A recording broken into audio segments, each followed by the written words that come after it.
परिजनमण्डितलोकनुते Harihara Brahma सुपूजित सेवित तापनिवारिणि पादयुते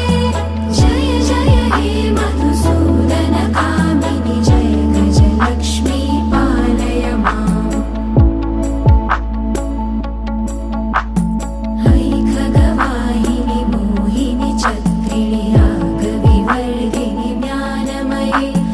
गुणगणवारधि लोकहितैषिणि सप्तस्वरभूषिणि